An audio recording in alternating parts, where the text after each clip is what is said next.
Hello friends, Odia corner YouTube channel रे आपण मानकु बहुत बहुत स्वागत। आज सोमवार सकाळर किछि ताजा खबर फटाफट देखि नियंतु। ता पूर्व फ्रेंड्स गोटे कथा कहबाकू चाहूँगी, जदि आपण मानकु वीडियोटी टिके भी पसंद आसे ताहेले गोटे लाइक और शेयर करने को बिल्कुल भी भूलिबेनी। आउ जदि चैनल टी को एपर्यंत सब्सक्राइब करि नाहंती तो सब्सक्राइब करिदेबे। तो चलंतु देखि नेबा आज सकाळर किछि ताजा खबर। श्रीमंदिर खोलिबाकू हाईकोर्ट रे दायर हैला मामला। महामारी कोरोना जोगु प्राय 4 मास हेबो श्रीमंदिर समेत राज्यर सबु मंदिर खाँ खाँ पड़ी रही। भक्त को मंदिर दुआर मना। प्रभुंक दर्शन पाई भक्त मन व्याकुल हेउथिबा बेले मंदिर खोलिबा नै लागि रही अनिश्चितता।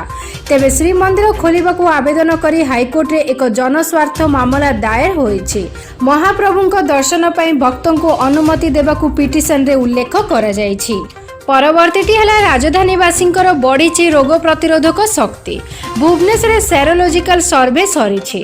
राजधानी रे 100 व्यक्ति अनुपात रे 1.4% लोकों भितर रोग प्रतिरोधक शक्ति वृद्धि पाई। गतकाली एही सूचना देइछंती भुवनेश्वर RMRC निर्देशिका डॉक्टर संघमित्रा पति। से कहिछंती जे संक्रमण हार स्थिति और एंटीबॉडी अग्रगति जानिबाकू सर्वे हेउछि। भुवनेश्वर कम्युनिटी हाई रिस्क और ग्रुप सेरो सर्वे सरी। 100 व्यक्ति अनुपात रे 1.4% लोकों भितर रोग प्रतिरोधक शक्ति वृद्धि पाई। हाई रिस्क ग्रुप रे रोग प्रतिरोधक शक्ति वृद्धि पाखापाखि समान रही। परवर्तीटी है कटकणा को फू। बंगला मरामती रे राजकोषर 94 लाख टंका खैरात। कोरोना महामारी पाई राज्य में आर्थिक मांदा अवस्था को दृष्टि रखी समस्त प्रकार सरकारी खर्च उपरे राज्य सरकार अंकुश लगाई भी ताहा एबे प्रभाव शून्य। राज्य अर्थ विभाग एही कटकणा लगाइबार 10 दिन परे पूर्ति विभाग गोटे सरकारी क्वार्टर्स मरामती निमंते 93 लाख टंका खर्च पाई पांठी आवंटन करिछि। कोरोना महामारी जोगु राज्यर लक्ष लक्ष लोक रोजगार हराई दुई ओली खाइबा पाई संघर्ष करुथिबा बेले साधारण प्रशासन विभागर सहयोग रे पूर्त विभाग राजकोष उपरे अजथा चाप पकाइबार उद्यम करिछि। महामारी समय अर्थ विभागर कटकणा सत्वे गोटे सरकारी कोठारे राजकोषरु एते टंका काहा स्वार्थ रे खर्च करागला ओ एथिपई किए निर्देश देइछि ताकू नै प्रश्न उठिछि। परवर्तीटी है कोविड अव्यवस्था। केउठी रिपोर्ट भूल तो केउठी चिकित्सा मिलुनी। कोविड-19 महामारी नियंत्रण और परिचालना को नहीं राज्य सरकार निजकू जेते साबासी देले मध्य वास्तव स्थिति अत्यंत संगीन हेबारे लागिछि। केउठी कोरोना संक्रमित कही प्रशासन घर उठाई नेउछि आउ 4 दिन परे रिपोर्ट रे भूल थिबा कही क्षमा मागी घर को जीवाकू कहूछि। आउ केउठी संक्रमित कही कोविड हॉस्पिटल रे भर्ती कले भी कोनोसी चिकित्सा करूनी। एपरि कि कोविड संक्रमित रोगी मृत्यु घटिले भी 4 दिन पर्यंत परिवार लोकों को भी जणाउ नाहंती। एभली अव्यवस्था ही ओडिशार कोविड परिचालनार नग्न चित्र को पदरे पकाई देइछि। परवर्तीटी है परिवेश ध्वंस करने नियम हेबो। केंद्र सरकार को परिवेश जंगल और जलवायु परिवर्तन मंत्रालय द्वारा निकटरे परिवेशगत प्रभाव आकलन बा एनवायरमेंटल इंपैक्ट असेसमेंट अधिसूचना को संशोधन करने पर प्रस्तुत चिठाटी परिवेशविद और जनसाधारण विरोधर सम्मुखीन होइछि। सरकार शिल्पानुष्ठान और पुंजीपति स्वार्थ को अधिक गुरुत्व दे परिवेश सुरक्षा प्रति तांको कर्तव्य रे अवहेला करुछंती बोली केही अभियोग करुछंती। तेबे एही चिठा अधिसूचना रे कोन एमिति रहिछि जहा परिवेश प्रति विपद सृष्टि करि पारे से संपर्क रे जनसचेतनता वृद्धिर आवश्यकता रहिछि। परवर्तीटी हला आजिठारु राजधानी रे गड़िबो मो बस। आजिठारु राजधानी रे पुणी चलाचल करिबो मो बस। 8टी रूट रे चलाचल करिबो नॉन एसी बस। रूट 11, 16, 18, 20, 23, 25, 27, 33 रे चलिबो मो बस। सकाळ 7टारु संध्या 7टा मध्य चलाचल करिबो। अगस्त मासरे सप्ताहांत बंद रहिबो मो बस सेवा। मो बस परिचालना करुथिबा CRUT पक्षरु सूचना दिया जाइछि। महामारी कोरोना पई राजधानी रे अटकी थिला मो बस सेवा। तेबे अनलॉक 3 सरकार ग्रीन सिग्नल परे बस सेवा आरंभ करने को CRUT पक्षरु सूचना दिया जाइछि। परवर्तीटी है अमित शाह को कोरोना पर आइसोलेशन रे आउ जड़े केंद्र मंत्री। स्वराष्ट्र मंत्री अमित शाह कोरोना रे आक्रांत हेबा परे तांको संस्पर्श रे आसीथिबा मंत्री और अधिकारी प्रति संक्रमण भय सृष्टि होईछि। शनिवार केंद्र मंत्री बाबुल सुप्रियो निजको सेल्फ आइसोलेशन करिथिबा बेले गतकाली रविशंकर प्रसाद समान पदक्षेप ग्रहण करिसंती। रविवार शाह कोरोना रे आक्रांत होइथिबा खबर मिलिथिला। एहार गोटिए दिन पूर्वरु अर्थात शनिवार संध्यारे रविशंकर प्रसाद तांकु भेटिथिले। तेणु से मध्य संक्रमित हेबार आशंका प्रकाश पाइबारु सेल्फ आइसोलेशन को चली जाइछंती। ए जाय रविशंकर प्रसादंकर कौनसी प्रकारर कोरोना लक्षण देखा जाय नाही। परवर्तीटी है आज लघुचाप 7 जाए प्रबल बर्षिब। आज बंगोपसागर सृष्टि हेब एक लघुचाप। यार प्रभाव में 7 तारिख जाए ओडिशार विभिन्न स्थान में प्रबल वर्षा हेबार संभावना रही। गंजाम, बलांगीर, बौद्ध, कंधमाल और मयूरभंज को येलो वार्निंग जारी कर छड़ा पुरी, जगतसिंहपुर, केन्द्रापड़ा, झारसुगुड़ा, संबलपुर, बरगढ़ और कोरापुट जिले में प्रबल वर्षा हेबार आशंका रही। लघुचाप को दृष्टि रखी 6 तारिख जाए समुद्र भितर को न जीवाकू मत्स्यजीवी को भुवनेश्वर आंचलिक पाणीपाग केन्द्र परामर्श देइछि। परवर्तीटी है जिम और योग केन्द्र पर जारी है गाइडलाइन रही। ए सबु नियम अगस्ट 1 रु देश में अनलक 3 कार्यकारी होइछि। एही क्रम रे आसंता 5 तारिख रु जिम्नासियम बा जिम और योग केन्द्र खोलिबाकू केंद्र सरकार निर्देश देइछंती। जिम और योग केन्द्र खोलिबाकू थिले हे एठारे कौन सबु कोरोना नियम पालन करा जिवो सेथिपई केंद्र स्वास्थ्य मंत्रालय पक्षरु गाइडलाइन जारी करा जायछि। गाइडलाइन अनुसार एक केवल नॉन कंटेनमेंट जोन रे थिबा जिम और योग केंद्र गुड़िक ही अगस्ट 5 तारिख रु खोली पारिबो। 65 वर्ष बयसर अधिक वयस्क, गर्भवती और 10 वर्षर बयसरु कम वयस्क मानकु जिम किंबा योग केन्द्र को जीवाकू अनुमति मिलिबो नाही।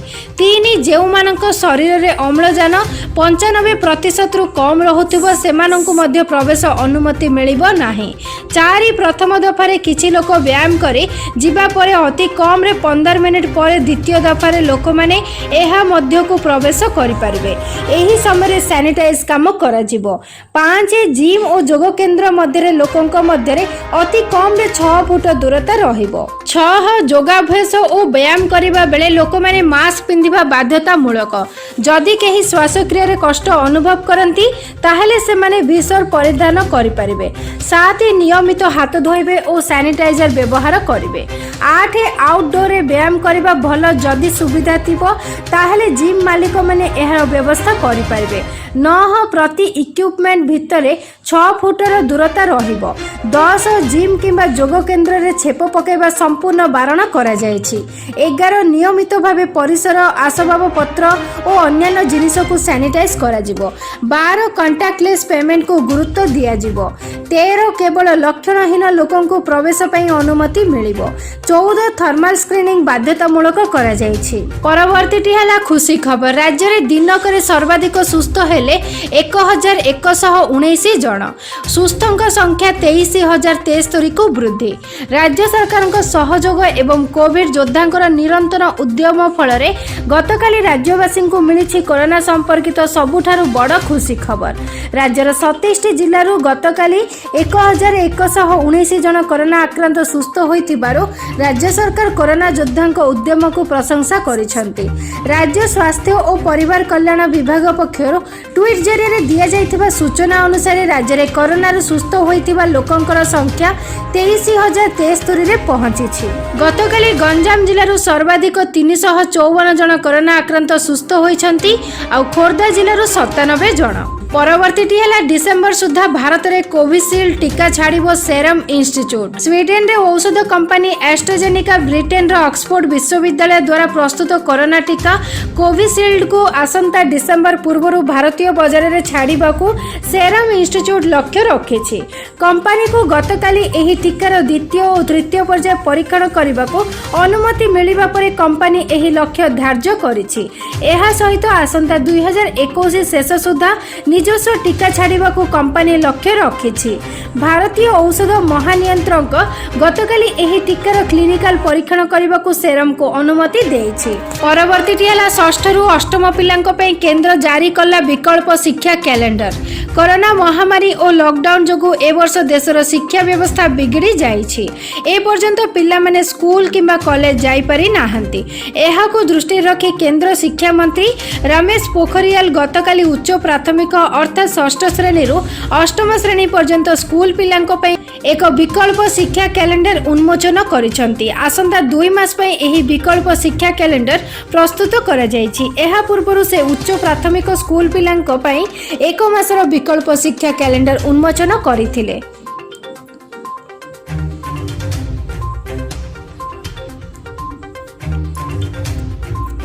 ପରବର୍ତ୍ତୀଟି ହେଲା ମନ୍ଦିର ନ ଖୋଲିଲେ ଟଙ୍କା ଦିଅ ମାସିକ 15,000 ଦାବି।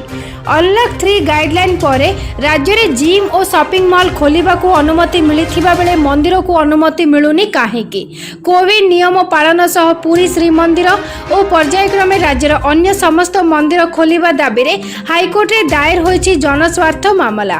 ଏପଟେ ମନ୍ଦିର ଖୋଲିବା ଦାବିକୁ ଜୋର କରିଛନ୍ତି ଗଲା 4 ମାସ ଧରି ଦୁର୍ଦ୍ଦଶାରେ ଦିନ କାଟୁଥିବା ବିଭିନ୍ନ ମନ୍ଦିରର ପୂଜକ ଓ ସେବାୟତ।